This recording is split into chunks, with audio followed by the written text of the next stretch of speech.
Welcome, everyone, to Ladder Daily Digest. We honor creators, and someone that came on the show early on is Derrek The Mormon Atheist. Welcome back, Derrek. Hello, everybody. Hi, Gene. How are you? So just to refresh people's memory real quick, I saw you in the chat. I think it was during Mormonism Live, and you were mentioning in the chat there were some interesting comparisons between the Bible and the Book of Mormon, and that you had just read them, and you wanted to get like a study group together. And so I contacted you and said, hey, come on my show, and you and me will be the study group, and you present what you've been doing, right? And so we did a show on beginnings of the Book of Mormon. We did another show on the next few books, or book, whatever it was. I don't know if we did one book at a time. And anyway, Derrek got tired of me and decided to do his own show. And you had already had the Mormon Atheist as your name, right? As your yes, your YouTube name. Yeah, I had to come up with something to come on your channel, so Yeah, so I think it's a great name. There are more Mormon atheists right now probably than there are Mormon believers, but most of them just live normal lives, and they never go to church, and they never look at podcasts, and they don't really care anymore. They just stop believing, or they never believed in the first place, but they only attended because their parents said. They didn't believe that God would kill everybody, or could even everybody but 8 on the world, the flood. They don't believe Jesus walked on water, because nobody experiences those things nowadays. Right. And for some reason, we all, or not we all, but the believers all think, boy, thousands of years ago, you could do stuff like that and it would just wow people. And today, a miracle is that somebody goes to the doctor and they get the treatment they need and they recover. Right. If they prayed before that happened, that's a miracle in their eyes. Right. Even though it's really the miracle of modern medicine, then they might think, oh, well, the Holy Ghost is inspiring advances in technology and medicine and stuff like that. Okay, whatever. Right. But anyhow, you sort of changed your tact from comparing the Bible and the Book of Mormon to something else. And how did that happen? Well, so my channel, when I first started my channel, I had never done YouTube before. I'd never been on YouTube other than your channel. I never even watched YouTube. So what was happening was I had just got done reading the Bible and the Book of Mormon. So I read the Book of Enoch, the Bible, and the Book of Mormon all in a succession. And I noticed these just insane parallels. And that's what attracted me to Gene. So through Gene's show, we were reading First Nephi. I think it was chapter 3, I think, where the story of Laban kicks in. Okay, so my past is I got really heavily into the Freemason conspiracy theories as a teenager, in my, all this kind of stuff. William Morgan, all of this kind of stuff. So I had previously already known about these kinds of things, right? So when I already, I'm a pretty obsessive person, right? I OCD like crazy. So like I go down these rabbit holes, and I've been this way my entire life. So my whole life I've been doing these rabbit holes. So I know William Morgan very well. Okay. And so when I got to the story of Laban, that story, you got to remember, we're already talking about parallels here. So that story of Laban, okay, just the overall general story of it, right? How they go to Laban, a couple of them take off, a few of them stay, they have to persuade the guard, okay? Well, that is legitimately the exact same story as William Morgan.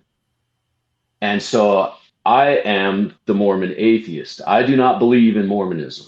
Okay, I grew up, born and raised a Mormon, okay, apostatized at a very young age. And all you hear in my whole life, all you ever hear about Mormonism is how the church lies. The church lies. This book is wrong. That book is wrong. This is anti-Mormon. That guy doesn't know what he's talking about because he doesn't know. He's not a Mormon. So everything is up in the air. There is no pinpoint one story. Okay. So legitimately, everything is speculation.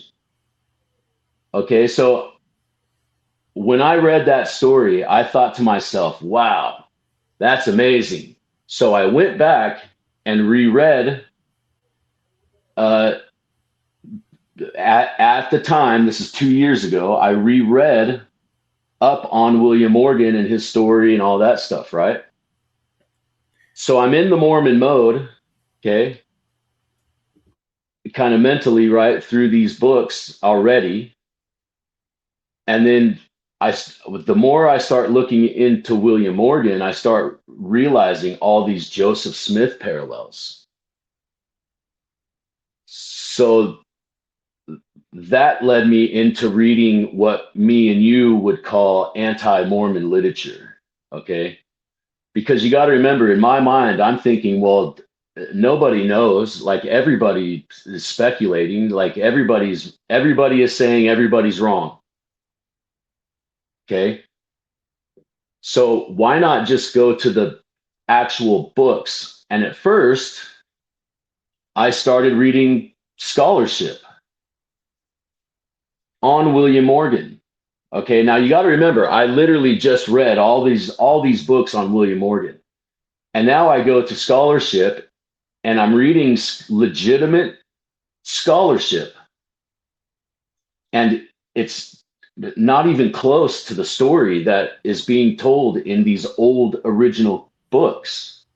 So it's more than just watering it down. Yeah, it's been so convoluted over 200 years, this story, that we have no idea what's going on with all of these, not just this one, but all of them, right? So I started thinking in my mind, well, what is going on here? Why? So it caused me to start reading more books. And then this is when I started, kind of my own channel, right? And so like I'm reading all these books and then I started doing book reports. Now remember, I've never done this before. So my channel is super extremely generic. I don't know what I'm saying. I know what I'm trying to say. I know the point that I'm trying to make, but a lot of times it doesn't come across that way. So through time, I've done an extreme amount of working on this. See, and that's the same with me. As I started off not knowing what I'm doing, but I haven't put any work into it. Yeah, I'm just the same still. I actively try to fix things that I leave out, right? And just to make everybody realize, you didn't go through the temple. Did you ever do baptisms for the dead or anything? No, I stopped actively going to church when I was like 14, maybe. Right. And so, but my entire family, my legit entire family, is very active. When you started learning about William Morgan and Freemasonry, you didn't have the temple reference, or did you know what went on in the temple? So no, you were I was 14. studying it on your own. Yeah, completely on my own. And so over the years, obviously, there's all sorts of stuff relating Mormonism to Freemasonry. I mean, it's all over the place. You can't deny this stuff, right? Right. So I want to know where these stories come from. Who originally wrote this story? Like, who was the original author of these stories? And so through through the books, the research I've done, I guess you could call it, I have discovered these stories, and they are legitimately in these old books. But there's a trick. You have to get the earliest copies you can find of these books. And generally speaking, the only place I can find them is on archive.org. and sometimes the Library of Congress. Depending on what you're looking for, it's still worth the shot to look at the Library of Congress. But Right. generally speaking, most of the stuff is on archive.org. And they have PDFs of those books. Well, you can also listen to them on audio. Right. And so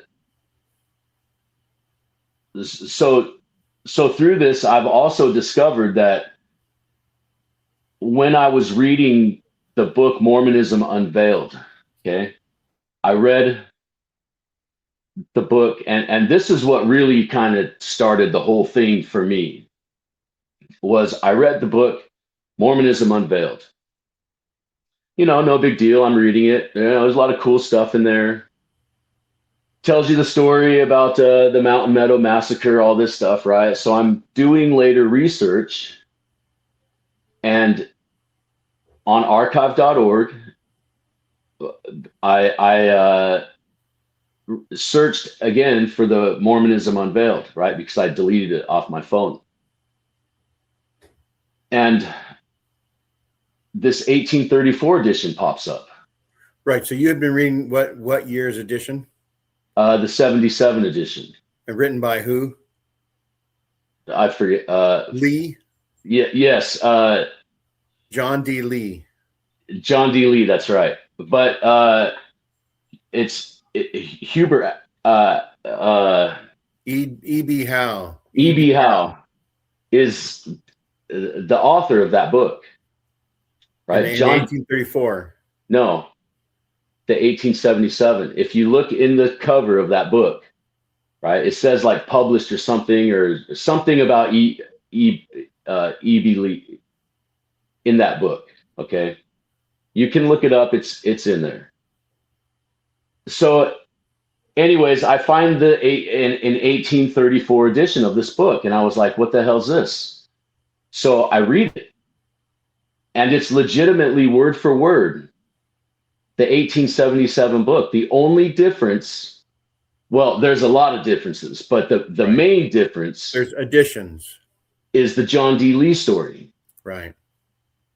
In the original 1834 edition, there's no John D. Lee at all, but this book is legitimately word for, it's the same story, exactly the same story, except for everything that has to do with John D. Lee.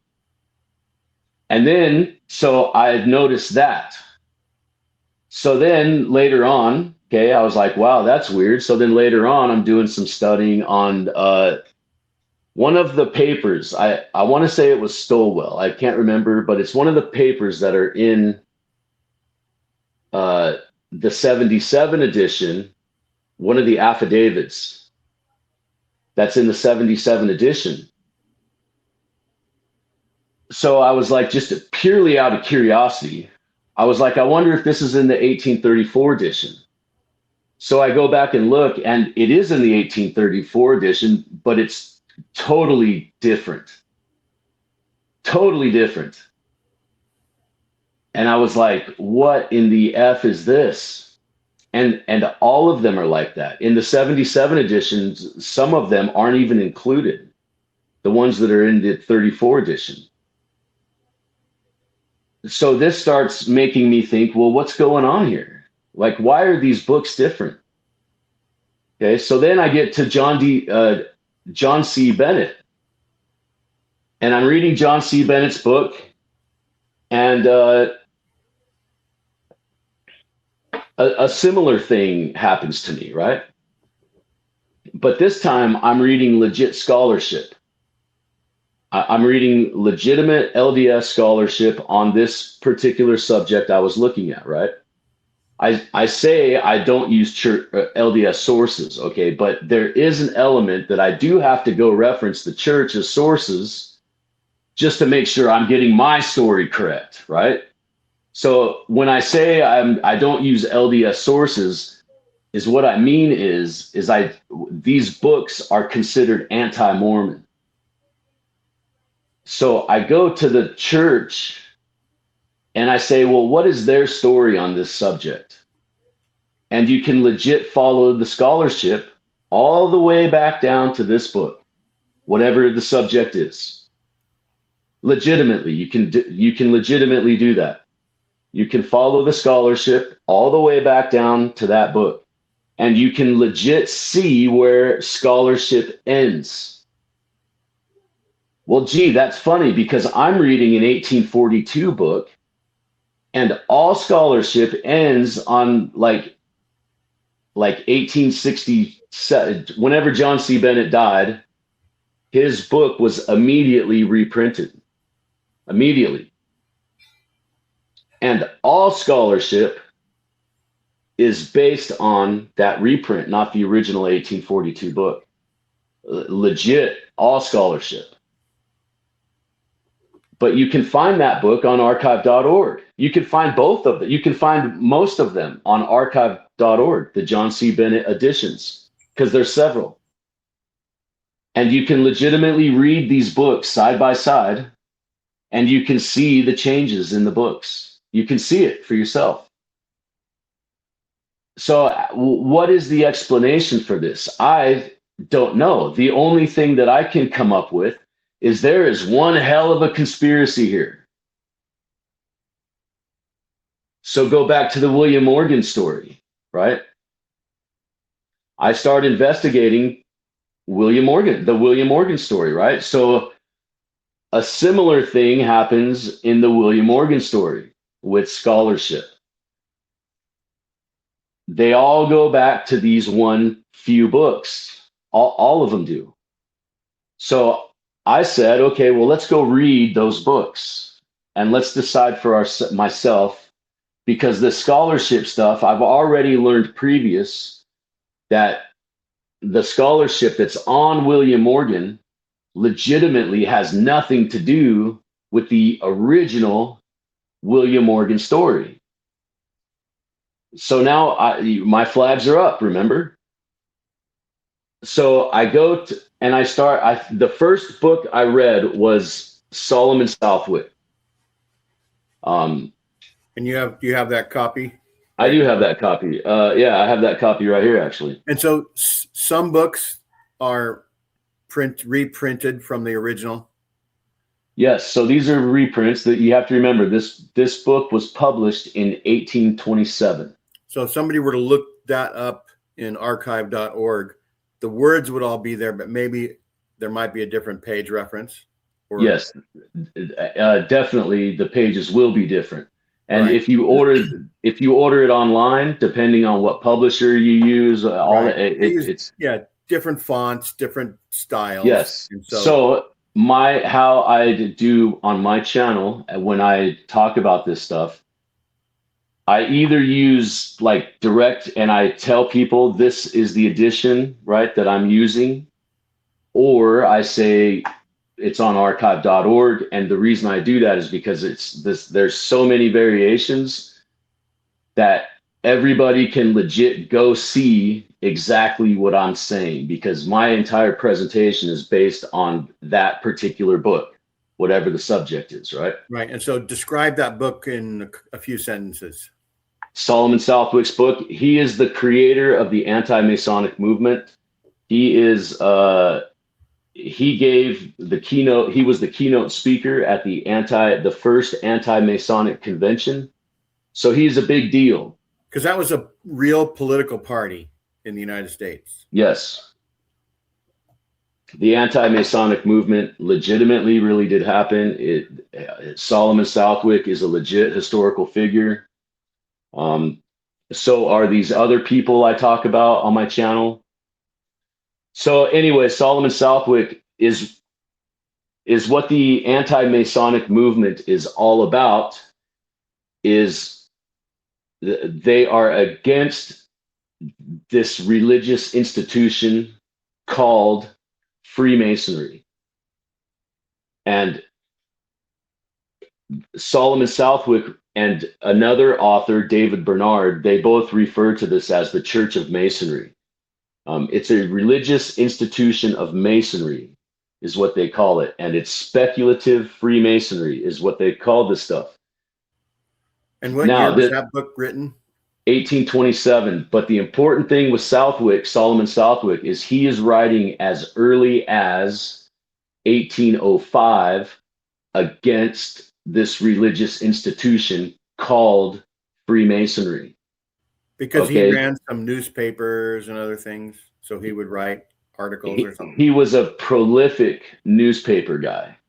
And you can look his stuff up. You can legitimately go on all sorts of websites, Library of Congress, archive.org, any archival newspaper website,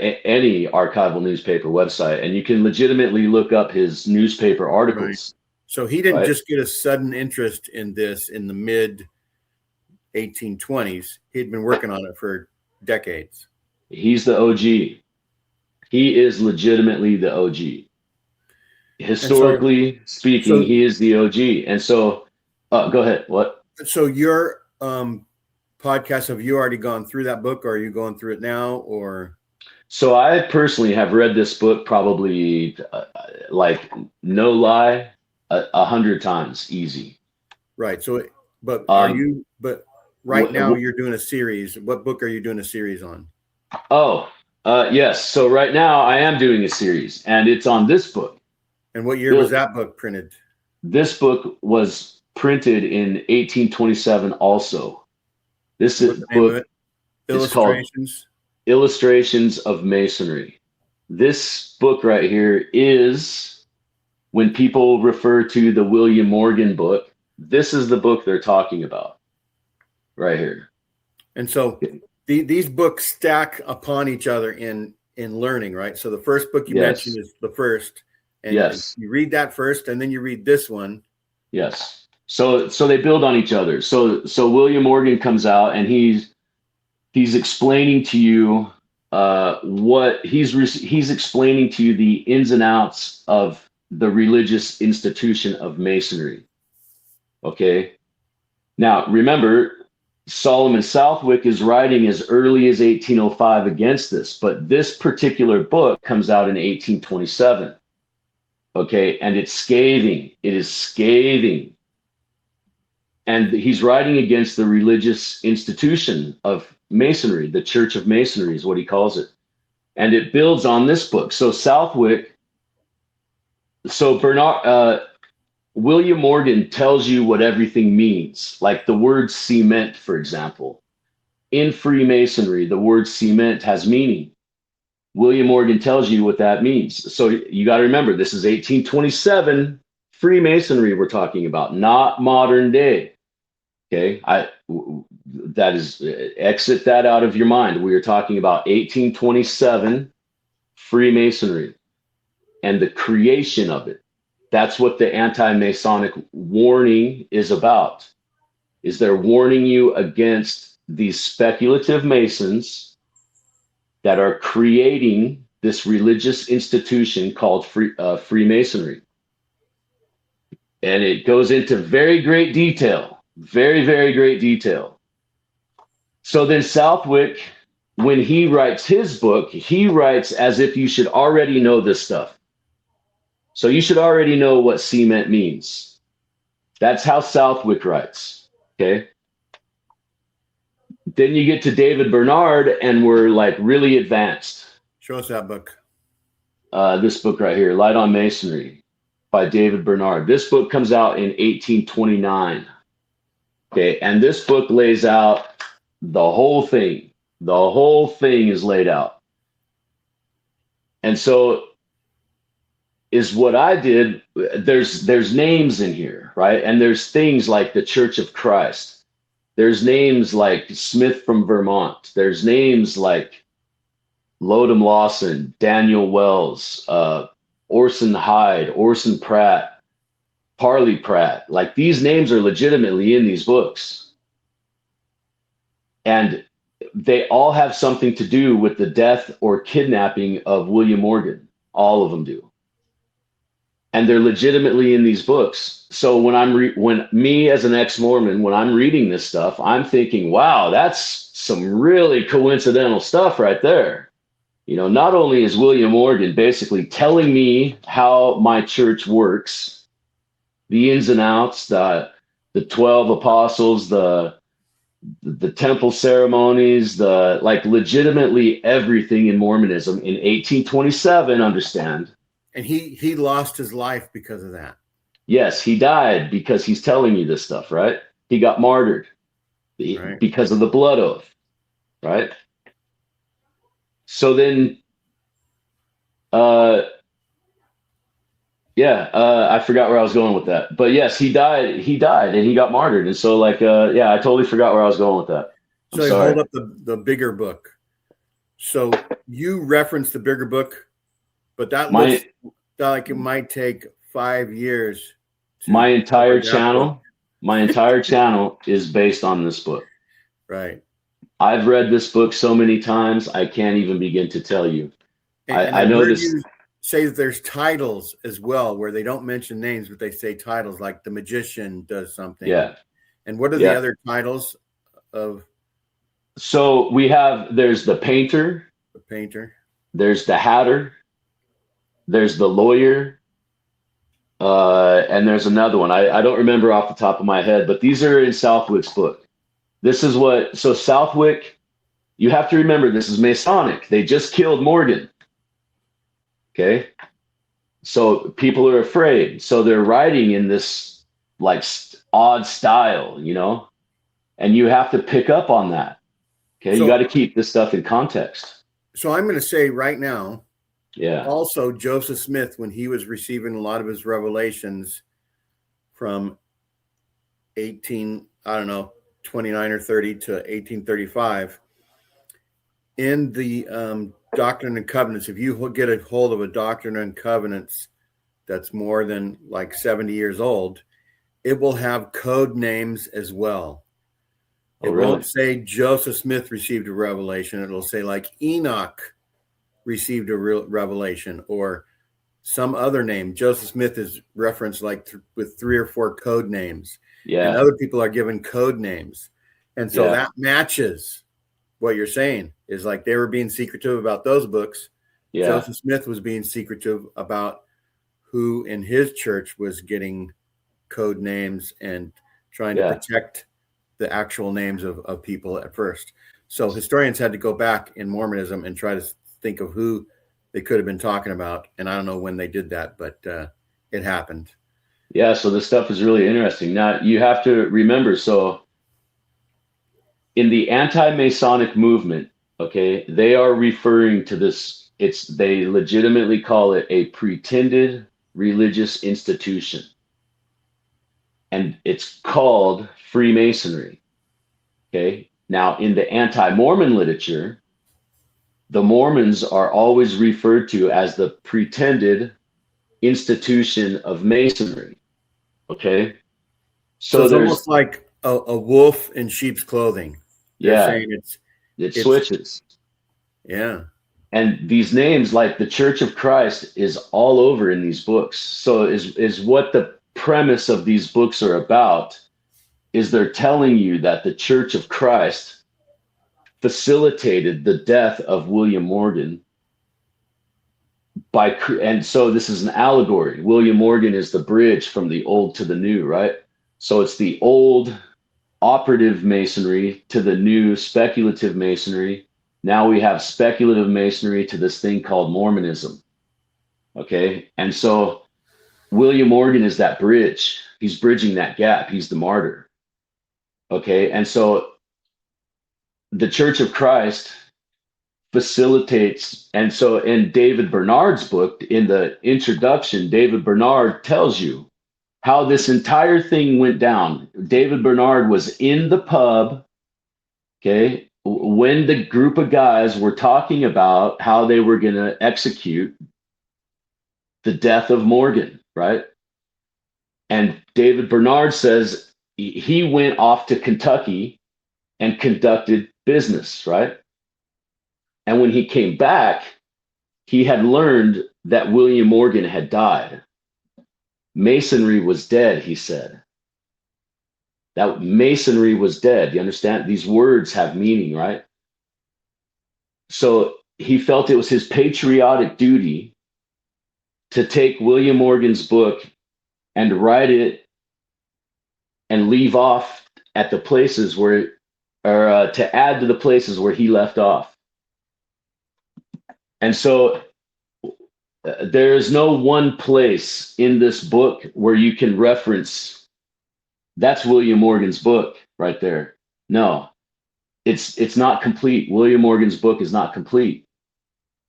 And so this book is rewriting William Morgan's book and adding all kinds of stuff to it, because you got to remember, William Morgan's book is 116 pages. The original is 116 pages.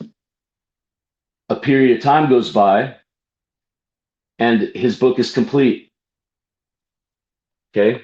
And this book is 534 pages long, I believe. Almost like the Book of Mormon. That's right. And so at what point did you change your channel into specifically focusing on those things? And we haven't even talked about something that you started talking about before, introducing these books recently, like you're doing a series, and that's Solomonic magic. Yeah. That's actually one of my favorite subjects, is that, so my goal with the Solomonic magic, okay, is not to convince people that this stuff is real. That's not my objective. My objective is just to inform people that this narrative that we have been being sold is not true. And there's more to the story. And if you're truly inquisitive about it, you'll look into it, and because I did. And so I started looking in very heavily. Now you got to remember my background, right? I apostatized at a very young age. Okay. And so in high school, I got involved with all the weird kids, all the goths, and some of them, not all of them, some of them, was into this kind of stuff, right? Magic and, stuff like that. So at a young age, I was exposed to this like alternate kind of life, right? So me personally, I was always afraid of it. I was like, dude, I don't want no part of that. I knew these guys did it and I still liked them. I thought they were cool. I still hung out with them.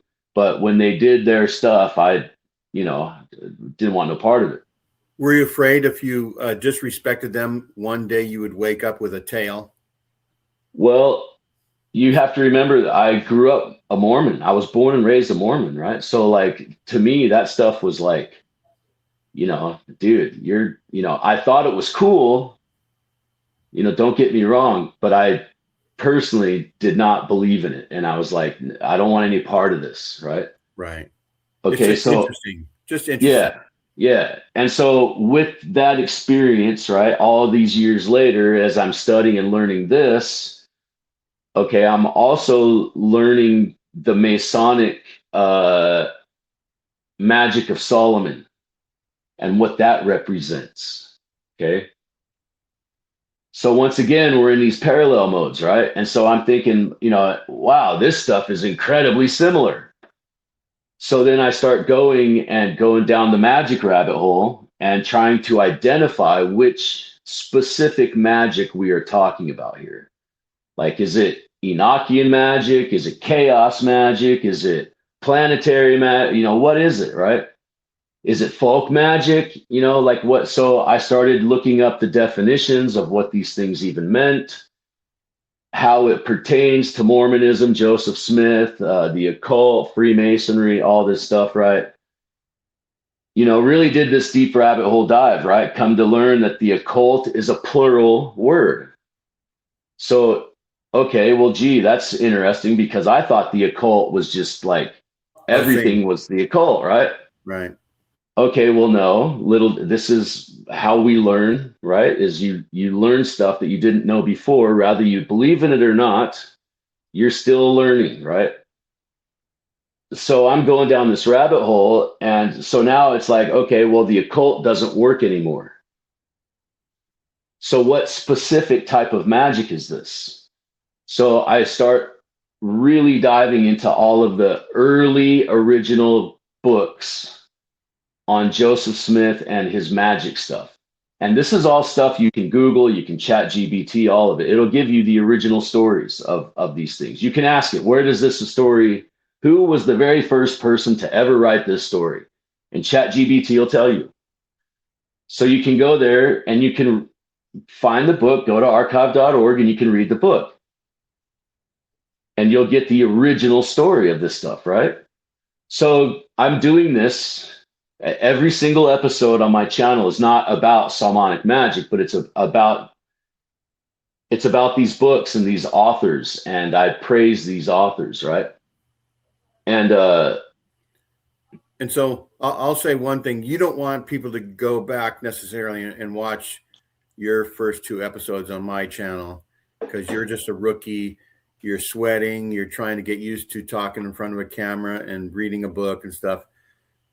Don't worry about that. Just know that it happened. Don't watch those. Yeah. And same thing with your first few videos on your own channel. Where do you want people to start? Just like from the beginning. I mean, start from the beginning. So you have to understand but just recognize that you're not a professional. Well, I mean, nobody's a professional. I mean, what YouTuber is a professional, right? I mean, you just, I mean, but I'm saying you're getting better and better over time. Well, I'm learning how to pinpoint my argument, I guess, right? Right.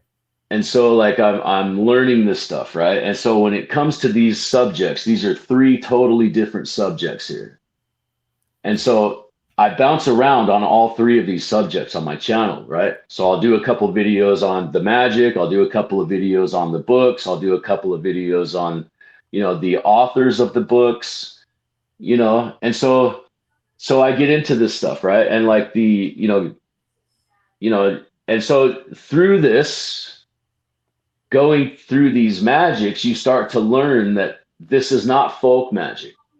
Folk magic is a hodgepodge of things, right? Well, the stuff that Joseph Smith is doing, drawing circles, doing sacrifices, treasure seeking, conjuring spirits, what else was he doing? He was drawing circles, doing the blood around the circles, all of this stuff.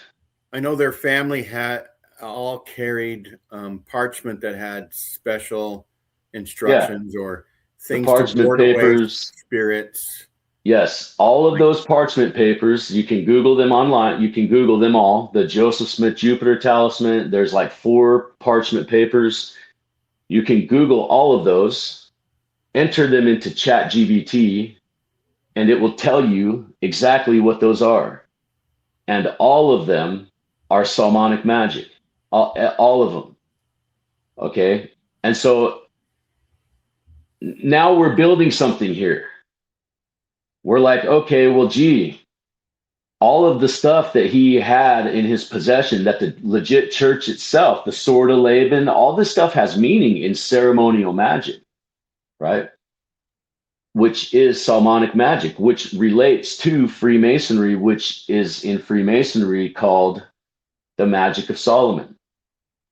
So we can now, instead of saying the occult, the umbrella, we can legitimately pinpoint it now. And we can say, hey, this is legitimately Salmonic magic. So is what I did. I took it a step further. I was Googling like crazy and I couldn't find anything. The stuff I could find was only like half the story or like just a piece of it. So I went and I actually bought the books themselves, the Greater and Lesser Keys of Solomon. And so as I'm reading this stuff, closer. So let's see. This is the Greater Key. Okay, I'll actually show you the Joseph Smith Jupiter Talisman in this book. This is the Greater Key, and this is called the Lemegeton. So all of these books, the Ars Goetia, the Ars, all that stuff, these are called the Lesser Keys. But in one book, it's called the Lemegeton. Okay, so these are your Lesser Keys, but since they're in one book, it's called the Lemegeton. Okay. It's like the All right. collection of lesser keys. Yes. So here we go right here. So this is in the greater key. And this right there, let me see. There's your Joseph Smith Jupiter talisman right there. And that is you started your channel with the all-seeing eye of Hor or whatever, Horus, from Egyptian Horus. Yeah, and true. now you've changed your picture, your emblem, your decal to that, the Jupiter talisman. So my emblem is not this one. It's the legit one that Joseph Smith had in his pocket. Okay. When he died. Yeah. And so that is called the third pentacle of Jupiter, is what that's called. Right. And so, it has significance, all that stuff. On the back of the Joseph Smith Jupiter talisman, there's a square with symbols in that square. Those symbols are Jewish Hebrew letters, right? But those letters represent numbers. Those numbers equal 136. And if you look at the bottom of the Jupiter talisman, it says 136, right? Those are also in the Keys of Solomon.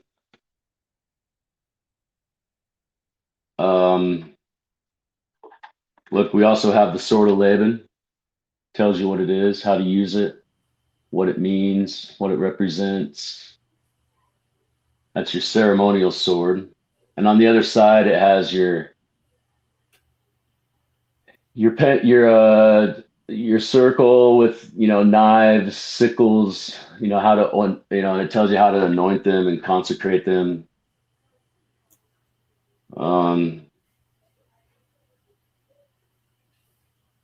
So let's go to right here.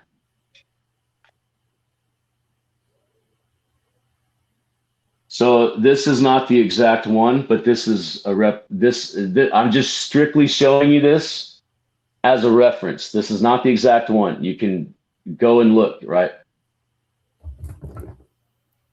That is what is on the back of the Joseph Smith Jupiter talisman.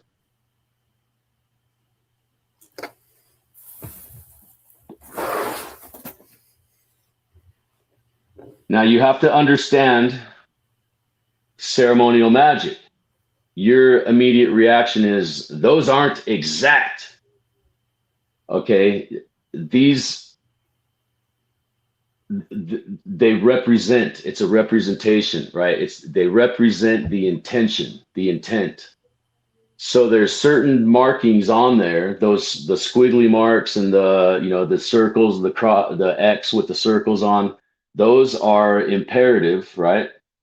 And then the wording around it is also imperative, right? And so these things have meaning, and you can change these things to yourself. So the parchment paper, sort of personalize them.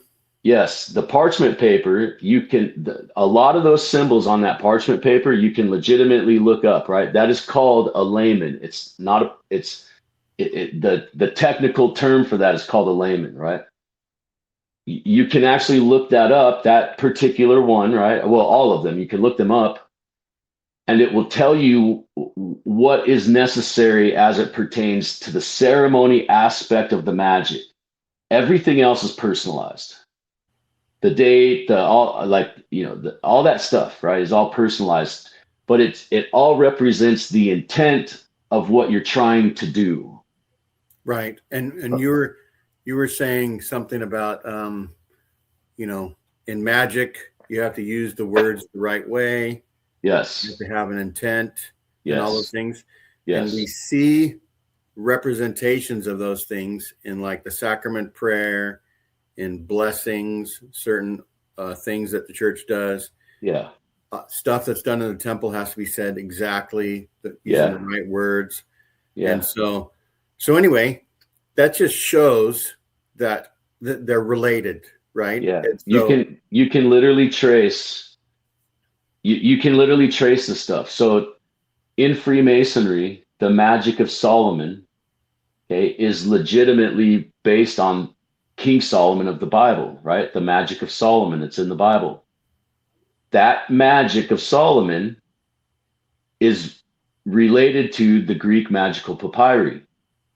Okay, these books, ceremonial magic, Solomonic ceremonial magic, is the Christianized version of the Greek magical papyrus. And what is a grimoire? So what a grimoire is a journal, basically. Okay, so you, Gene, you're doing magical practices and you're basing your practices off of this book. Well, maybe some of this stuff doesn't work for you, right? So maybe, you know, because you have to remember all of this stuff has birth charts, it has planetary alignments, so if you're trying to conduct a certain spell and you're born on whatever day, this thing, this stuff affects the outcome of whatever it is you're trying to do. Now, it doesn't matter if you believe this stuff. This is how this operates, okay? So where was I going with that? A grimoire is like a diary. The grimoire. That's right. So the grimoire is, so maybe this stuff doesn't work for you. That's what's in this book. So you take the basic premise, the intent, because you have to have the intent. You got to stay true. This is Solomon. This is King Solomon. Okay. You have to stay true. So you switch, maybe instead of using red candles, you use white candles. Or instead of using 3, you use 4. Right? Instead of making the candles in the pentagram, you put them in a square, right? So this kind of stuff, right? So you write that down because that thing worked for you. So now your journal is your personal grimoire. So these books, this is Solomon's personal grimoire. Like it or not, agree with it or not, the history of this book is Solomon's personal grimoire. Okay. Right. And so let's just say that your channel is trying to tie it all together. Tie all these things together. Through the literature. Show how the literature that was written in the early 1800s. Yes. Gives away the story. Mormonism as being founded as a way of practicing Freemasonry as a religion, as a pretend, but it's pretended. They call it pretended because they're sort of creating a new version or something. Yeah. So let me clarify this. Okay. So I'm saying that, well, I'm not saying anything. Right. The books are saying, the literature, history says. Right. And your channel is exposing people to these books, to the current series is about what book? My current series is about William Morgan's book, Illustrations of Masonry. Okay. And I'm legit reading this book, page 1. I'm reading it out loud in 1-hour episodes, and we're discussing how it pertains to Mormonism. We are talking about the wording, like Jachin and Boaz in Freemasonry. What does that mean? Well, what does that mean in 1827, most importantly, right? Well, this book tells you that. So we go through this, and my viewers my channel's a learning channel. So we're learning this stuff as we go, right? I have read this book 1,000,000 times, but reading it out loud is totally different than reading it to myself. So there are things where I read this stuff and I'm just like, wow, I didn't notice that, So but then as well, I don't know everything. I've never been to the temple ceremonies. So I ask my audience, comment in the chats and, give your, does this relate? So there's stuff that I know, but then there's stuff I don't know. So the stuff that I do know, I'm going to point out, but then there's stuff that I may just gloss over. And you as the viewer are like, bing, red flag. Oh, wait, I know what that is. And I just skip right over it and keep going. right? That's the beauty of my channel, is there's these kinds of things that take place on my channel. And it's a progressive channel. It's a learning channel. We're all learning here. Nobody knows everything. Okay, so we are learning. And as we read these books and you see these similarities that you just cannot deny. And through reading these books, you discover other stuff. There is so much more in these books, because these books, you can read like just pick a book, any one, it doesn't matter, any book written contemporary to Joseph Smith's day. That's important, because my channel hyper focuses on Joseph Smith from the late 1700s to when he dies. That's my time frame I stay in, and I read the literature in that time frame. So you get to know a lot about these people and what's going on in the milieu of the people and all this kind of stuff, right? And so you learn other stuff. You learn about polygamy. I mean, one of my most favorite things that I learned was the Book of Mormon. So in these old books, okay, they give you, like in the old anti-Mormon books, and I do a couple of videos on this actually, they'll give you, they'll recite now these are critiques. These are legit. These authors are legit critiques. So they're telling you about the Book of Mormon. Okay, well, they will read full pages. Some of these authors will read full pages out of that Book of Mormon, out of the Book of Mormon. Well, I have a Book of Mormon. So when I read these books, and they talk about Doctrine and Covenants, or, because you got to remember, they don't ever call this the Book of Mormon or the Doctrine and Covenants, right? They call it the Joseph Smith Journal. They call it Joseph Smith Has a Journal. And you can legitimately Google this, go on archive.org, and Joseph Smith legitimately has published books on archive.org, but you can't access them. But they're there. And so anyways, these authors describe these books, and they describe they don't, I forget offhand what they call it, but they don't call it the Doctrine and Covenants. Book of Commandments or something. Book of Commandments, that's it, right?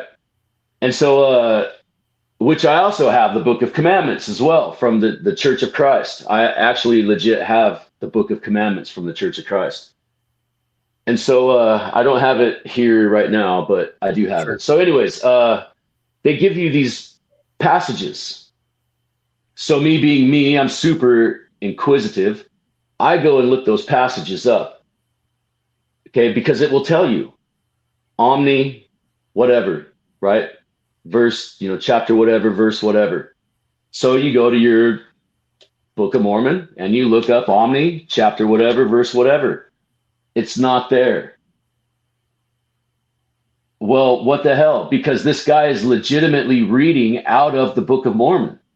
And you know the story. We all know that story that he's saying. We all know it. So in 1834, 1842, whatever. Okay, so now I also have a Church of Christ Book of Mormon. So I go to the Church of Christ. I look up the same thing. It's not there. Okay, well, gee, the oldest known Book of Mormon we have that I know of is on the Joseph Smith papers.